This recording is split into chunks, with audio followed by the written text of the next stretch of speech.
अस्सलाम वालेकुम।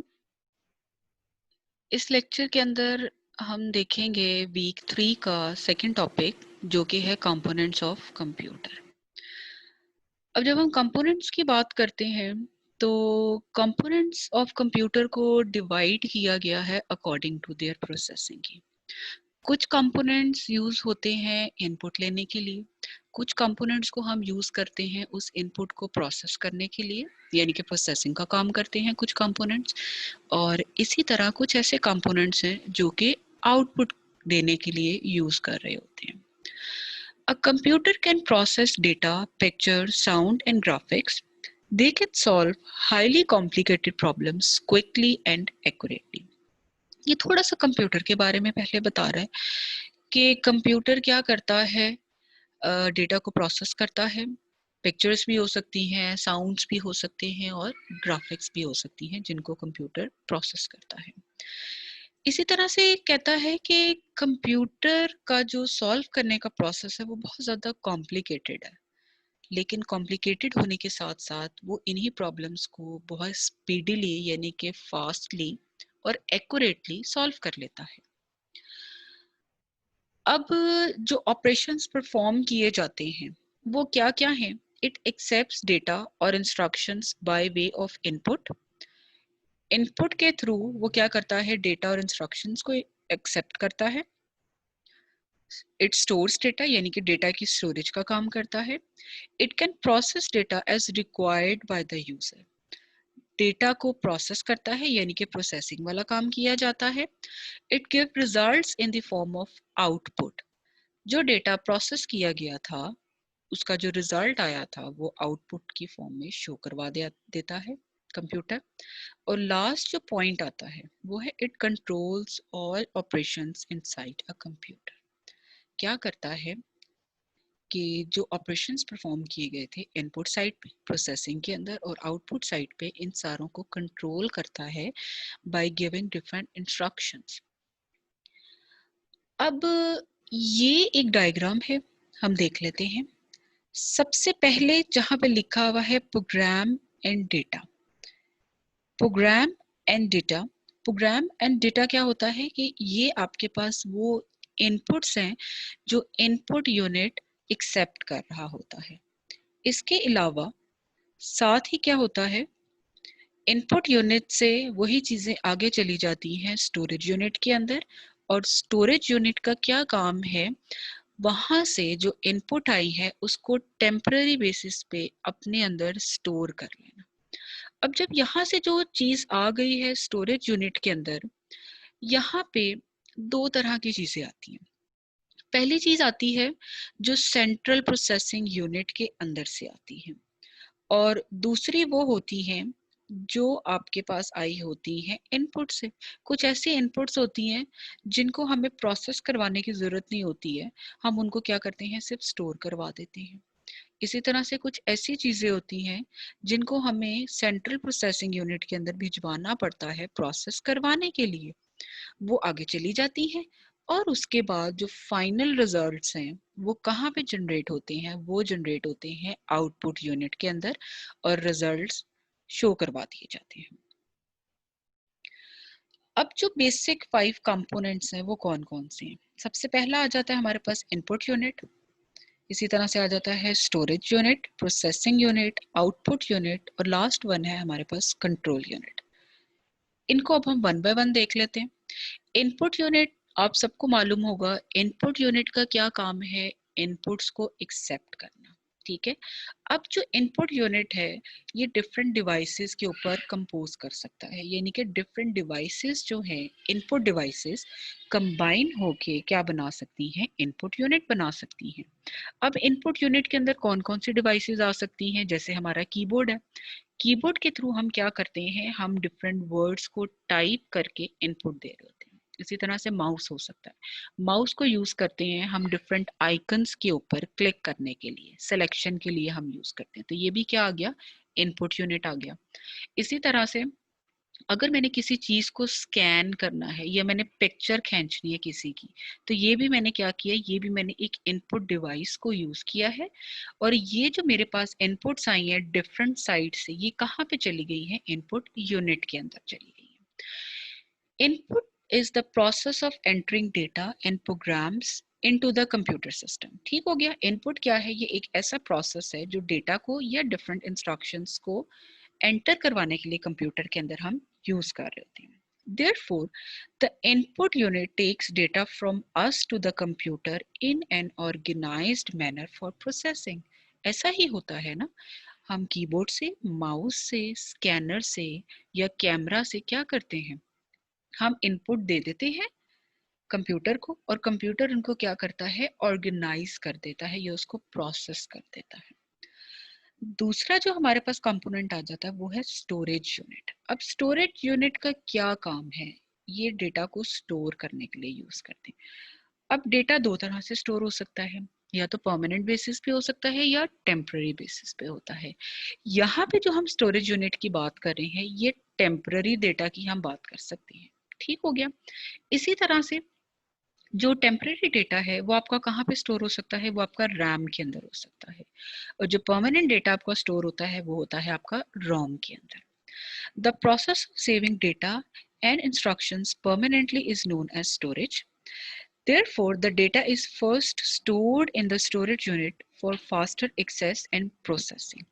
अब जो रैम है, रैम की डिस्क्रिप्शन हम आगे के लेक्चर्स में देखेंगे, उसकी टाइप्स भी देखेंगे। अभी आप सिर्फ इतना जान लो कि रैम हमारे पास क्या होता है, ये एक ऐसा स्टोरेज यूनिट है या ऐसी मेमोरी लोकेशन है कि जब भी आप किसी चीज की इनपुट लेते हैं वो हमेशा हमेशा रैम के अंदर जाके स्टोर होती है।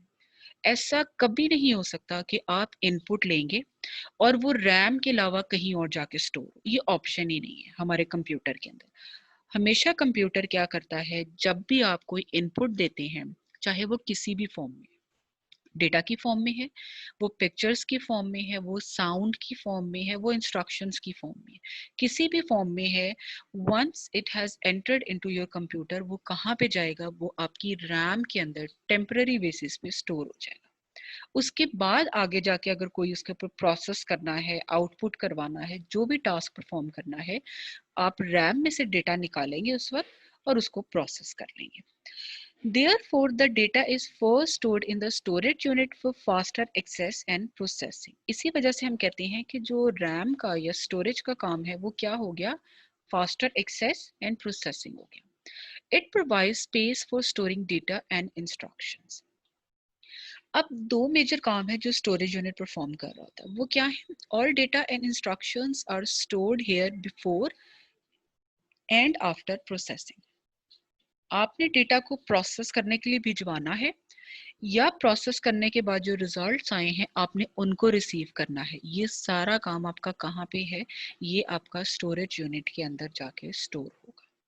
और दूसरा काम आपका क्या आ जाता है, intermediate results of processing are also stored here. Intermediate results का मतलब ये है कि अभी आपकी कंप्लीट आउटपुट नहीं आई बल्कि हाफ आउटपुट आई है, और आपने उस हाफ आउटपुट को क्या करना है, अब किसी जगह पे तो स्टोर करना है ना, उसको आप कहाँ पे स्टोर करवाएंगे, वो भी आप अपने स्टोरेज यूनिट के अंदर करवा देंगे। फिर जो आपके पास थर्ड कंपोनेंट आता है वो है प्रोसेसिंग यूनिट का। प्रोसेसिंग यूनिट क्या करता है, डेटा को प्रोसेस करता है। The task of performing operations like arithmetic and logical operations is called processing. ठीक हो गया जी। अब अरिथमेटिक एंड लॉजिकल ऑपरेशंस क्या होते हैं, ये हम इससे जो नेक्स्ट टॉपिक है सीपीयू वाला, वहां पे बड़ी बहुत डिटेल में देखेंगे। अभी मैं सिर्फ आपको इतना बता देती हूँ, अरिथमेटिक एंड लॉजिकल ऑपरेशंस क्या काम करते हैं। जो मैथमेटिकल टास्क हैं वो सारे के सारे कहाँ पर परफॉर्म होते हैं, अरिथमेटिक एंड लॉजिकल ऑपरेशंस के अंदर परफॉर्म होते हैं। The central processing unit takes data and instructions from the storage unit and makes all sorts of calculations based on the instructions given and the type of data provided. अब जो processing का असल काम है वो actual में कौन कर रहा है, ये हमारा जो सीपीयू होता है। असल में सेंट्रल प्रोसेसिंग यूनिट जो है यही हमारा प्रोसेसिंग यूनिट होता है, जो हमें सारी कैलकुलेशंस परफॉर्म करके दे रहा होता है। It is then sent back to the storage unit. Once the processing has been completed, the results are again sent back to your storage location. Fourth जो हमारे पास कंपोनेंट है वो है आउटपुट यूनिट। अब आउटपुट यूनिट का हमें बहुत अच्छी तरह से पता है। आउटपुट यूनिट का क्या काम है कि प्रोसेसिंग यूनिट से जो हमें रिजल्ट्स मिले हैं, जो फाइनल रिजल्ट्स थे, उनको हम क्या करते हैं, आउटपुट यूनिट्स पे या डिफरेंट आउटपुट डिवाइसेस पे सेंड कर देते हैं। जैसे कि मेरे पास जो रिजल्ट्स आए, अगर मैं ये चाहती हूँ कि वो मॉनिटर के ऊपर डिस्प्ले हो जाएं, तो मैं मॉनिटर को भिजवा दूंगी। और अगर मैं ये चाहती हूँ कि मेरे पास जो रिजल्ट्स आए हैं मैं उनके प्रिंट आउट्स ले लूँ, तो मैं प्रिंटर को भिजवा दूंगी। इसी तरह से कुछ साउंड्स के अगर रिजल्ट्स आए हैं तो वो मैं कहाँ भिजवा दूंगी, मैं साउंड्स को या स्पीकर्स को भिजवा दूंगी। तो ये सारा काम किसके थ्रू हो रहा है या कौन परफॉर्म कर रहा है, ये आउटपुट यूनिट परफॉर्म कर रहे होते हैं। Output is a process of producing results from the data for getting useful information. Similarly, the output produced by the computer after processing must also be kept somewhere inside the computer before being given to you in human readable form. वो ये कह रहा है कि आपने जब result show करवाने हैं as an output to output devices, उससे पहले जो आपके प्रोसेसिंग के बाद रिजल्ट्स आए हैं उनको भी आपने टेम्पररी बेसिस पे किसी जगह पे स्टोर करवाना है। And we must be very much clear कि जब हमारे पास रिजल्ट्स आ गए हैं and before sending them to your output devices, हमने उनको स्टोर कहाँ पे करना है। We have only one unit for storage purpose and that is storage unit. Last जो हमारा कंपोनेंट आ जाता है या यूनिट आ जाता है वो है कंट्रोल यूनिट। अब आप देखो, इसके नाम के अंदर ही हमें इसकी पूरी डिस्क्रिप्शन मिल जाती है, कंट्रोल यूनिट। यानी कि ये ऐसा यूनिट है जो ओवरऑल प्रोसेसिंग को कंट्रोल कर रहा होता है।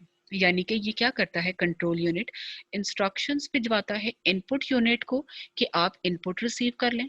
प्रोसेसिंग यूनिट को इंस्ट्रक्शंस भिजवाता है कि आपको इनपुट भिजवा दी गई है, आपने प्रोसेस करना है। इसी तरह से कंट्रोल यूनिट आउटपुट यूनिट को इंस्ट्रक्शंस भिजवाता है कि प्रोसेसिंग कंप्लीट हो गई है और आपको फाइनल रिजल्ट्स भिजवा दिए गए हैं, आप ऐसा करें, आगे भिजवा दें आउटपुट डिवाइसेस की तरफ। तो ये सारी इंस्ट्रक्शंस वगैरह जो हैं, ये सारी जो हैंडलिंग है, ये कौन कर रहा है, ये कर रहा है कंट्रोल यूनिट। इसको देखते हैं, the manner how instructions are executed and the above operations are performed. Controlling of all operations like input, processing and output are performed by control unit. ठीक हो गया जी। वो कहता है कि इनपुट के जो काम हो रहे हैं, प्रोसेसिंग वाला और आउटपुट वाला, ये सारे ऑपरेशंस जो परफॉर्म हो रहे हैं, कंट्रोल यूनिट एक तो ये देखता है कि सीक्वेंस वाइज ही, यानी कि जिस तरह से इंस्ट्रक्शंस जारी की गई थी, इंस्ट्रक्शंस इशू की गई थी, उसी स्टेप्स के साथ ही या उसी सीक्वेंस के अंदर जो इंस्ट्रक्शंस हैं वो फॉलो हो रही हैं और फुलफिल हो रही हैं। कहीं ऐसा तो नहीं है कि इंस्ट्रक्शंस आगे पीछे या सीक्वेंस खराब करके हमारी आउटपुट जनरेट हो रही हो। इसी तरह से कहता है, it takes care of step by step processing of all operations inside the computer. यहाँ पे हमारा जो टॉपिक नंबर 2 था ये कंप्लीट हो जाता है। हमने इसके अंदर क्या देखे हैं, हमने बेसिक कंपोनेंट्स देखे हैं जो कि थे 5। पहला हमारे पास जो यूनिट आ जाता है या कंपोनेंट आ जाता है वो आ जाता है इनपुट यूनिट, फिर आ जाता है स्टोरेज यूनिट, थर्ड वन आ जाता है प्रोसेसिंग यूनिट, फोर्थ आ जाता है हमारे पास आउटपुट यूनिट, और जो लास्ट हमारे पास यूनिट या कंपोनेंट था वो था कंट्रोल यूनिट। इसको देख लीजिएगा। Thank you very much.